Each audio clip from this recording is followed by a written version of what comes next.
Good morning everyone. Welcome to IFF News. আমি শুভায়ন আপনাদের জন্য একটা আপডেট নিয়ে এসেছি। আপডেটটা হলো যে হামিদের ইনজুরি কনসার্ন। আপনারা অনেকেই ভাবছিলেন যে হামিদের কি হয়েছে না হয়েছে, অনেকে মেসেজ করেছেন আমাকে পার্সোনালি। তো কাল রাতে একটা পোস্ট আমরা করেছি এক্স স্যান্ডেলে, যেখানে ইনফ্যাক্ট ইউটিউব কমিউনিটিতেও আমরা পোস্ট করে জানিয়ে দিয়েছিলাম যে হামিদের যে ইনজুরিটা রয়েছে নাথিং সিরিয়াস রাইট নাও, একটা মাসেল স্ট্রেন হয়েছে তার। মেডিকেল টিম তাকে 3 দিনের একটা রেস্ট নিতে বলেছে। হোপফুলি 3 দিনের রেস্টটাতে তিনি রিকভারি করবেন এবং আশা রাখবো ইস্ট বেঙ্গল ফাইনালে উঠলে সেই ফাইনালটাও তিনি খেলবেন। এখনও সেমন কিছু নেই, আমি সেটাই বলতে চাইবো।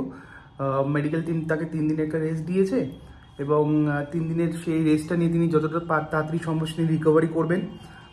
এবং এটাই একটা আপডেট ছিল আপনাদেরকে দেওয়ার জন্য। কাল রাতে পেয়েছিলাম আপডেটটা, তো সেই আপডেটটা আনফর্চুনেটলি কাল রাতে আমরা লাইভ করতে পারিনি, কারণ পার্সোনাল কিছু কাজের জন্য আমরা ট্রাভেল করছিলাম।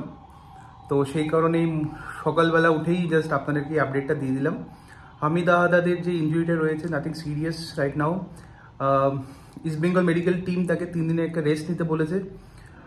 3 দিনের রেস্টটা নিয়ে তিনি কতটা ফিট হয়ে যান এবং আশা রাখবো তিনি ফিট হয়ে যাবেন এবং ইস্ট বেঙ্গল ফাইনাল উঠে সেই ফাইনালটা খেলবেন এবং ফাইনালে গোল করবেন আশা রাখবো। এই ভিডিওটা এই পর্যন্তই। Thank you for watching.